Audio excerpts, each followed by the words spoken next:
Em Daniel capítulo 9, o anjo Gabriel, ele revela para Daniel que em 70 semanas, na verdade 69, chegaria o Messias. E ele dá um prazo para a chegada do Mashiach.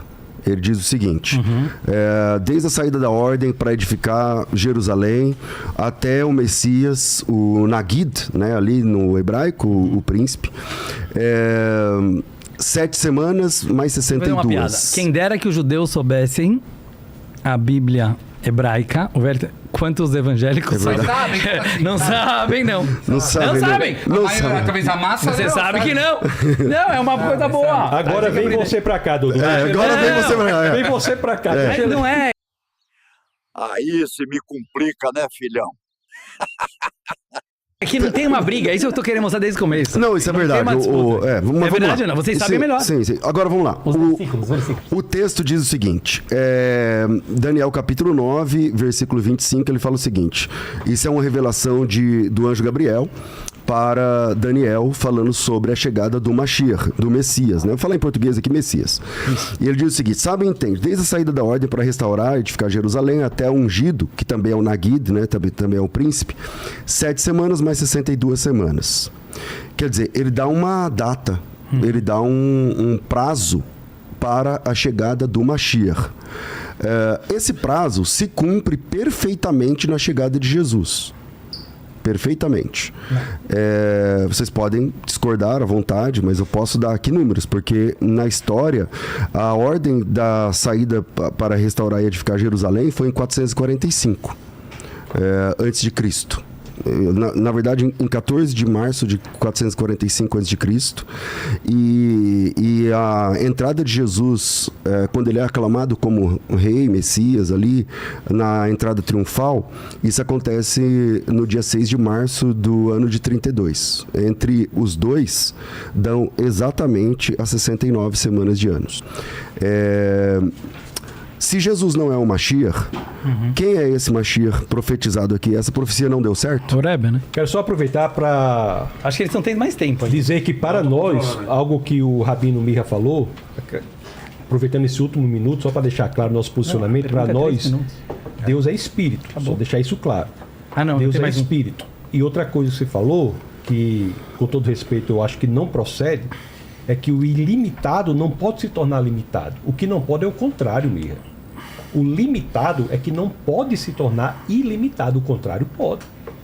Então as escrituras dizem que esse Deus ilimitado, por amor a nós, se despiu de sua divindade para morrer em nosso lugar. Só para deixar bastante clara essa posição, para responder aquela primeira pergunta e agora voltar à questão que o pastor César trouxe. Bora lá. Vamos lá, antes de falar de Daniel 9, eu preciso voltar àquela a sua primeira resposta, que quando você vem e fala o seguinte, os judeus não são donos de Deus. Quando você fala isso, você entende da minha fala original como se fosse que eu falei que judeus são donos de Deus. Imagina, nós somos obrigados a espalhar para o mundo a unicidade de Deus e dizer que Deus é Deus de todo mundo, é Pai de todo mundo. Quando Deus escolhe a gente no Monte Sinai, é no sentido que eu preciso cumprir 613 preceitos e todo o resto da humanidade somente 7 preceitos, para sermos igualitários, igualmente filhos perante Deus. Jamais um judeu vai chegar para você e falar, sou dono de Deus. Então não procede essa fala, e eu nunca quis dizer isso. 2/3 dos 603 não podem ser cumpridos porque não existe mais o tempo. Muitos dos preceitos não podem ser cumpridos. Continua. Óbvio, mas somos igualmente filhos de Deus. Não, mas só para responder você tem que responder as perguntas dele. Sim, agora você responder assim. Agora, quando vocês acreditam num Deus homem, aí esse Deus não pode ser o mesmo que eu. E na verdade você não está seguindo o seu próprio Deus. Isso que ele quis dizer. Isso que eu quis dizer. Quer dizer o seguinte, você tem o mesmo Deus que eu, Deus mas você segue Jesus. outro. Você segue outro, você segue um homem de carne e osso. Acreditar que Deus é uma pessoa. Porque para nós, eu trouxe provas bíblicas que Deus não é homem. Não, Deus não se limita a homem. Então, essas provas vocês não me responderam, mas agora eu vou pro Daniel. Fala pro Daniel. Vamos pro Daniel. Você me trouxe profecias de Daniel. Vamos entender Daniel. Primeiro, olha todo o começo do capítulo de Daniel, com Daniel falando dos pecados do povo de Israel, que o povo de Israel não cumpriu a palavra de Deus e tudo tal, referindo-se ao quê? A Torá. A Torá. Não a um outro testamento. quando você lê a profecia de Gabriel para Daniel, você tem que se posicionar no tempo. Onde está Daniel? Daniel está entre o primeiro templo e o segundo templo. E você faz a conta da diáspora da Babilônia, 70 anos. Até a segunda construção do templo, são 490 anos. Exatamente o que está escrito lá. E hoje o Gabriel está dizendo para ele, sim, naquela época podia ter chegado o Mashiach, isso ainda é muito antes de... Podia não tem podia. Sim. O texto está dizendo assim, ó, sabe e entende, desde a saída da ordem para restaurar e edificar Jerusalém até a chegada do ungido. Não é que pode ser que vai chegar o ungido. A minha pergunta foi, cadê o ungido? E nesse momento, ele sabia que estava ferrado. Esse que é o negócio. Quando você se chama Mashiach não necessariamente é o Salvador, esse que você está achando. O rei. Não é alguém que vai se tornar. Não é a salvação total necessariamente. Não, é um rei que vai estar ajudando a gente. Aliás, o rei Davi, ele é chamado de Mashiach.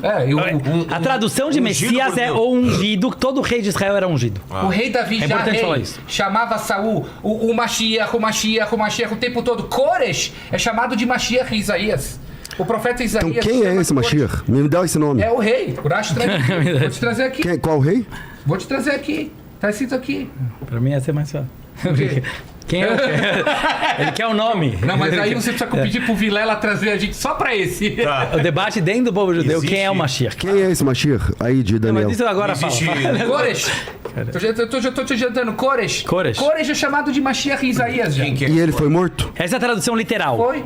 Ele foi morto pelas pessoas? Foi. Morreu. Koresh morreu. Não. Todo mundo morre, Mirra. Ele foi morto como? Não sei como Koresh morreu. Quem que é Koresh? Koresh era... Como fala em português? Ciro. Então... Foi o cara que impulsionou a construção do templo. Então, pra você, o Ciro é o Messias. Posso falar um pouco? Aí nesse texto. Ele é chamado de Mashiach. Deixa eu falar um pouco. O próprio Isaías chama ele. Se quer que eu te traga o versículo que Isaías chama... Eu conheço o texto de Isaías, mas ele está desconectado. Mas ele está desconectado do tempo. Porque, por exemplo, o Ciro... que é chamado de... Aliás, ele é chamado de meu servo, né? Aliás, acho que é Eved, que aparece ali. Também é chamado de Mashiach. Judaísmo, obviamente, não é uma religião. O judaísmo não é uma religião. O judaísmo nasceu antes de todas as religiões. O judaísmo é um fato. Deus baixou no Monte Sinai, escolheu o povo judeu, entregou os 10 mandamentos e falou para o povo judeu iluminar a humanidade com a sabedoria da unicidade divina. É isso que a gente faz até agora. Não tem competição, e eu acho isso uma infantilidade, Vilela, tão grande. Eu estou trazendo para o nosso mundo agora, que beira o ridículo e o absurdo.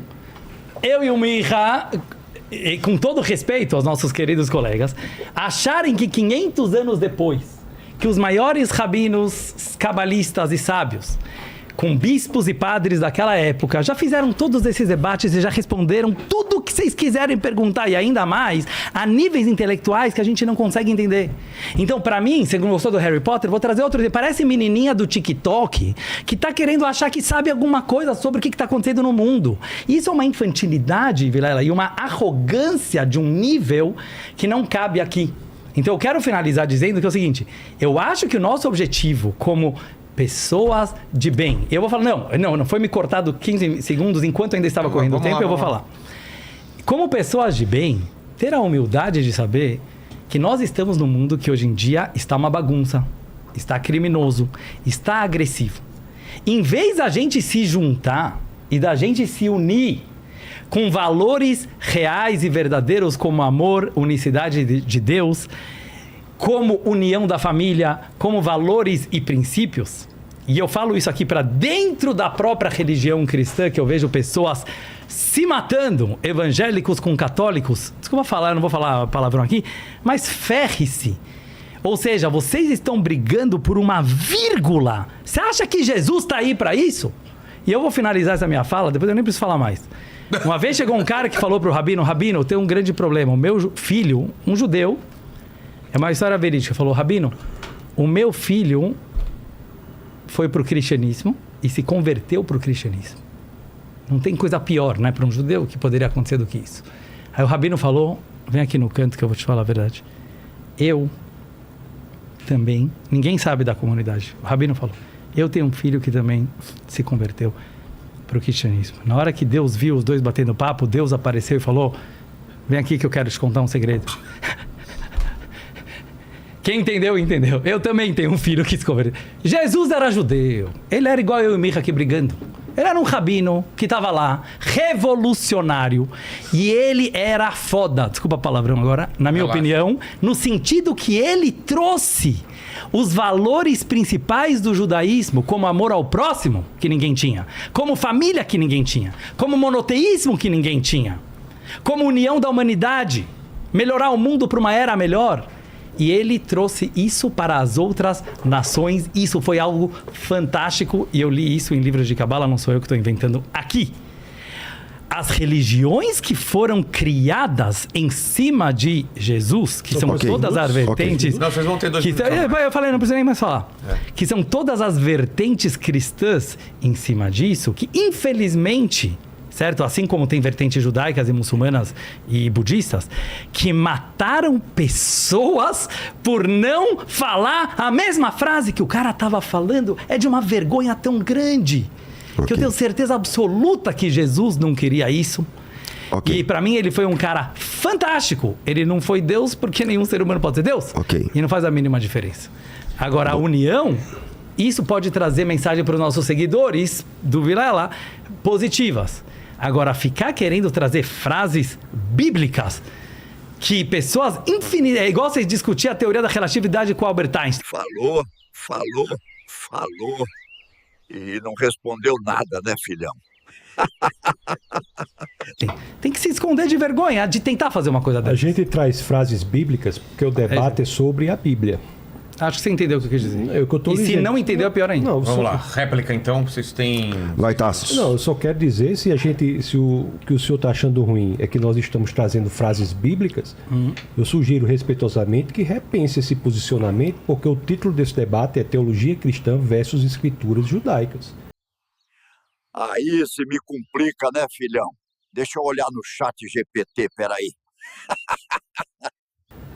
O que nós estamos demonstrando aqui é que todo o Antigo Testamento só pode ser interpretado corretamente pela lente hermenêutica interpretativa que é Jesus Cristo. Então nós iremos demonstrar aqui várias passagens do Antigo Testamento que só fazem sentido se nós olharmos para ela pela lente... Só fazem? Senhor, por favor, respeite. É que eu não entendi a frase. Não, o senhor respeite. Eu não estou interrompendo o senhor. Não, é verdade. Eu só vou falar depois. Não, o senhor disse que eu tinha que esperar porque o senhor nunca mais falou. Não conseguiu esperar 20 segundos. Vamos lá. Verdade. Ele é demais, né?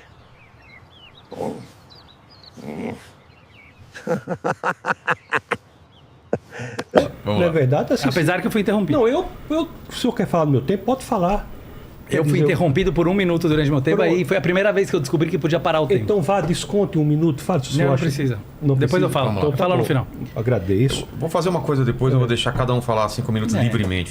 Fiquem tranquilos. Seria mesmo. Não, eu não tenho problema. Só quero dizer assim, que se você olhar, por exemplo, a queda, você vê Gênesis capítulo 3, no verso 21, existe uma passagem ali, e me desculpe eu ter que fazer referência às escrituras, porque eu tenho a impressão que o debate é sobre isso, eu vou ter que fazê-lo.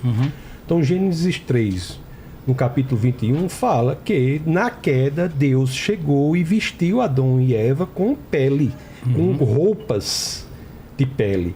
Então, para nós entendermos isso efetivamente, dá sentido profundo, belo e magnífico essa passagem que aparentemente é simples, nós temos que entender aí que isso já é uma demonstração do que vai ser necessário fazer no sacrifício.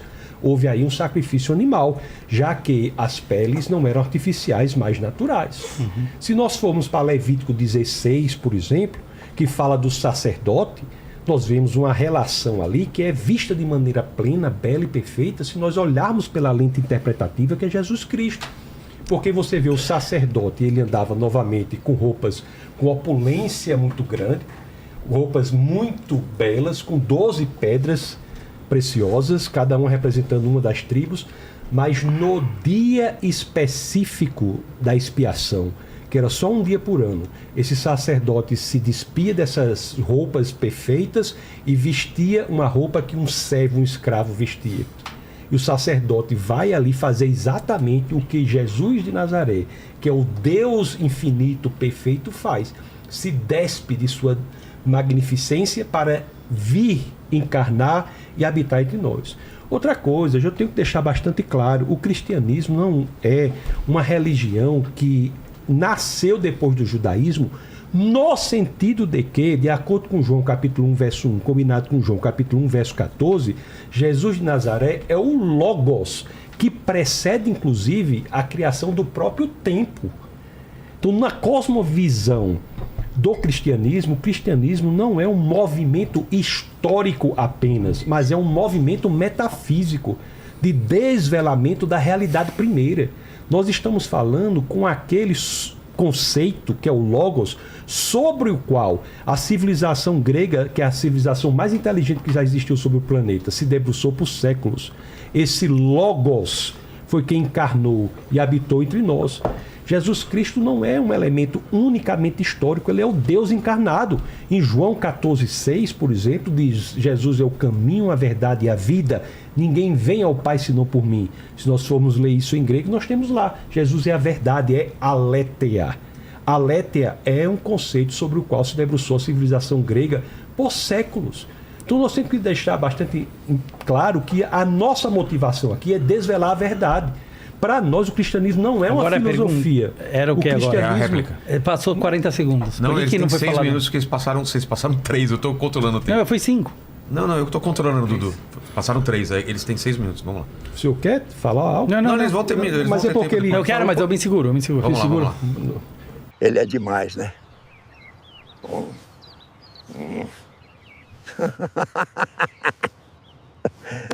Glória a Deus. Eu tô ouvindo. Glória a Deus. Eu agradeço a gentileza. É que eu só perguntei porque eu achei que era 3. Eu agradeço a sua generosidade. Eu vou terminar, né? Então, Jesus Cristo é o Deus encarnado. A nossa motivação aqui é de descobrir a verdade, de desvelar a verdade. Então, nós não tratamos o cristianismo apenas, unicamente, e também o é, mas não é unicamente isso, um movimento histórico. O cristianismo, para nós, é a revelação de Deus. E, no caso da relação do cristianismo com o judaísmo, são complementares no sentido de que, conforme eu já disse, nós utilizamos a Tanar, que é o livro sagrado judaico. O cristianismo é a completude do que prevê a Tanar. Eu falei de Levítico 16, Gênesis 3, 21, e nas outras oportunidades nós podemos falar de inúmeras outras situações do Antigo Testamento. Gostou do conteúdo? Então curte o vídeo, se inscreve no canal Sabedoria Oculta e ativa o sininho para não perder nada.